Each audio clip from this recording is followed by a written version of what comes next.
প্রায় পরপর দুটো দীঘা নিয়ে ভিডিও করার পর আমরা ফাইনালি ডিসাইড করলাম যে এবার ভিডিওটা আমাদের মন্দারমণি নিয়ে হবে। আর দীঘাতে যেরকম আমরা যেতে পছন্দ করি, তেমন এমন অনেকেই আছে যারা মন্দারমণি যেতে খুবই ভালোবাসে। সেই জন্যই আমরা এই ভিডিওতে মন্দারমণির কিছু হোটেল সম্পর্কে ডিটেলস দিলাম।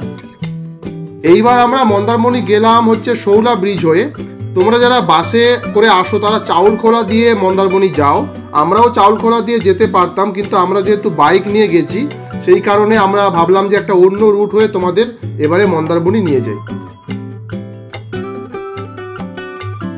এই রুটটা দিয়ে যাওয়ার সময় আমরা যে ব্রিজটা ক্রস করে যাচ্ছিলাম তার বাঁ দিকে তাকিয়ে দেখলাম সারি সারি ট্রলার দাঁড়িয়ে আছে। আর এটার থেকে কিন্তু এটা বোঝা যায় যে মানে সি বিচ কিন্তু আর খুব একটা বেশি দূরে নয়। এই গোটা ভিডিওতে তো আমরা মানে মন্দারমণির হোটেল নিয়ে আলোচনা করবই, তো সেই হোটেলে যাওয়ার আগে চলো একটু সি বিচ থেকে ঘুরে আসি, মানে মন্দারমণি সি বিচ থেকে।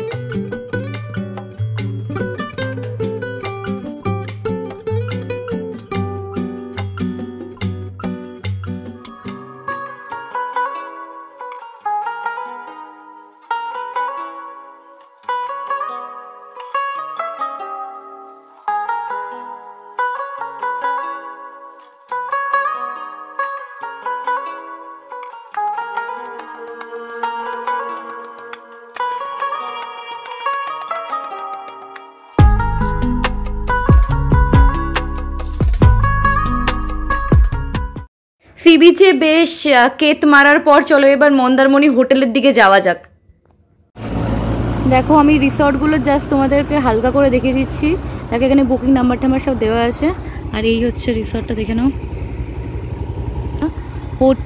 হোটেল সাহিলিন, রুম খালি আছে লেখা আছে, বাট এটার কোনো কন্ট্যাক্ট নাম্বার দেয়নি।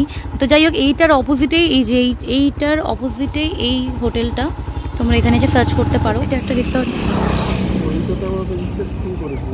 মাই ফ্রেন্ড, এই যে এইখানে হচ্ছে সব কন্ট্যাক্ট নাম্বার দিয়ে দিচ্ছি। আমরা আর ভেতরে ঢুকছি না, তোমরা মোটামুটি একটা হালকা ফোন নাম্বার দিয়ে দিচ্ছি, কন্ট্যাক্ট করে চলে আসবে।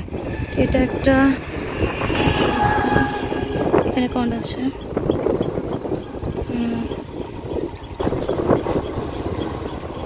প্রচুর রিসর্ট আছে প্রচুর। এটা একটা রিসর্ট, দেখো এখানে। চলো, এটার কোনো কন্ট্যাক্ট নাম্বার নেই নর্মালি। এটা একটা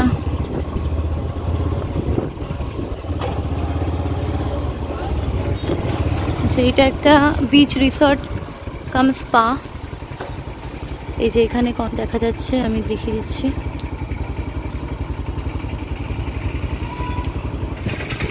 এটা একটা দারুণ ব্যাপার। এটার হচ্ছে ডিটেলস এখানে রয়েছে, তোমরা জাস্ট নাম্বারগুলো দিয়ে দিচ্ছি, নাম্বার দেখবে। আর এই যে প্রপার্টিটা দেখে নাও। চলো, কেকটা আছে। যাই হোক, এটা তোমাকে হালকা করে দেখিয়ে দিচ্ছি। তো আমরা ভেতরে আর ঢুকছি না।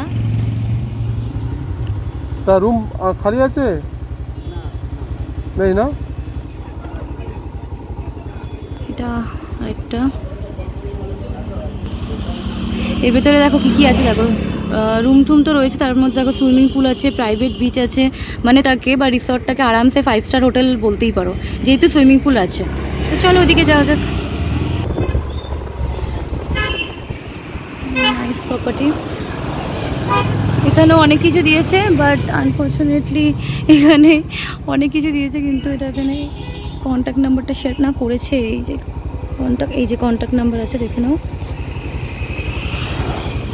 হোটেল প্যারাডাইস, ওকে। হোটেল না, এগুলো সব রিসর্ট অ্যাকচুয়ালি, হোটেল নয়। এই যে হোটেলের কন্ট্যাক্ট নাম্বার এখানে, এই যে কন্ট্যাক্ট নাম্বার।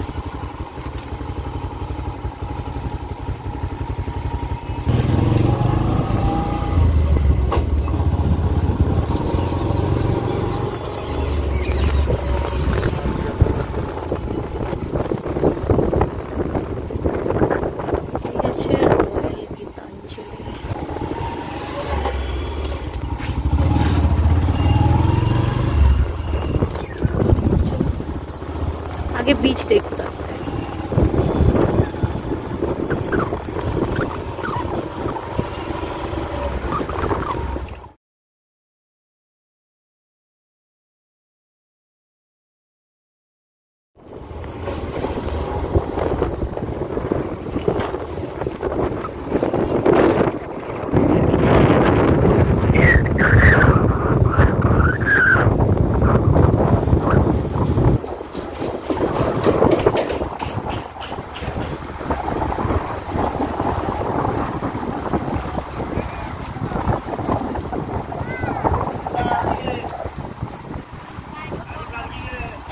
করবো না।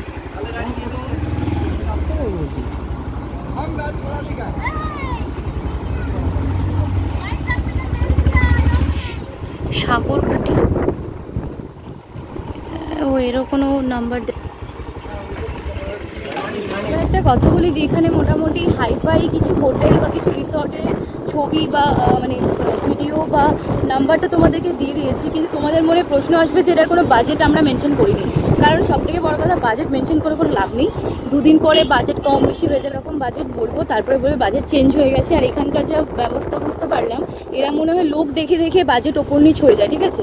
তো আমরা ওই জন্য মেনশন করলাম না। তবে বেশিরভাগই যা বুঝলাম ওই 3-3.5 থেকে স্টার্টিং, 3-3.5 হাজার থেকে, ঠিক আছে। আর যেগুলো সুইমিং পুল আছে ওগুলো আরেকটু বেশি, 5-5.5 থেকে। তবে হ্যাঁ, এখানে খুঁজলে কিন্তু আরেকটু কম হাজারের মধ্যে তোমরা হোটেল পেয়ে যেতে পারো। তোমরা সার্চ করলে, আমরা যেহেতু থাকবো না তাই আমরা একটা মানে ডিটেলস দিলাম না, ভালো ভালো কয়েকটা চোখ লাগবে সেগুলো সেরকম কয়েকটা রিসর্ট বা হোটেল তোমাদের দেখে দিলাম, ঠিক আছে। করে নিলাম, একটু আনাচে কানাচে কিন্তু পাওয়া যাবে, ঠিক আছে। মানে মোটামুটি 1000-এর মধ্যে, কারণ মন্দারমণিতে 500 টাকার হোটেল পাওয়া মানে স্বর্গ হাতে পাওয়া মতো। যদিও আমরা থাকলে সার্চ করতাম প্রচুর, যদি কিন্তু থাকি তোমাদেরকেও সেই ভিডিওটা দেখাবো, শেয়ার করবো। আগের ফুটেজে তোমরা অনেক কথাই কিন্তু শুনতে পাওনি, কারণ সত্যি এত হাওয়া হচ্ছিল আর ওই সময় বুঝতে পারিনি যে কথা শোনা যাচ্ছে কি যাচ্ছে না। আমি আমার মতো পাগলের মতো বলে গেছি, বাট এখন বলে দিচ্ছি যে ওই মন্দারমণিতে বেশিরভাগ হোটেল কম রিসর্ট বেশি দেখলাম। তো সেগুলো ধরো স্টার্টিং প্রাইস ওই 3.5-4 থেকে স্টার্ট। এবার উঁচু নিচু একটু কম বেশি হতে পারে, তো তোমরা গিয়ে একবার দেখে নেবে বা ফোন করে জেনে নেবে। এবার এখন একটা প্রাইস বলবো, পরে প্রাইসটা চেঞ্জ হয়ে যাবে, তার জন্য আমরা প্রাইসটা মেনশনই করিনি, ঠিক আছে। এবার হ্যাঁ, আমরা ঢুকে ঢুকে প্রত্যেকটা হোটেলের রুম তোমাদেরকে দেখাতে পারতাম, কিন্তু যেহেতু আমরা বাইক নিয়ে গেছিলাম তার জন্য বারবার বাইক থামিয়ে থামিয়ে যাওয়াটা খুবই চাপের। ওই জন্য ভাবলাম গেছি যখন তোমাদেরকে হালকা একটা ইনফরমেশন দিয়ে দিই, সেই নিয়ে একটা ভিডিও করি। এইটাই হচ্ছে মেন ব্যাপার। আজকের এই ছোট্ট ভিডিওটা ভালো লাগলে একটা লাইক করে দিও। এতটা দেখছো যখন একটা সাবস্ক্রাইব তো বানতা হয়, তাই না? কিছু বলার থাকলে অবশ্যই কমেন্ট বক্সে কমেন্ট করো। আবার ফিরে আসবো একটা ভিডিও নিয়ে। So keep watching. Tata, take care, by.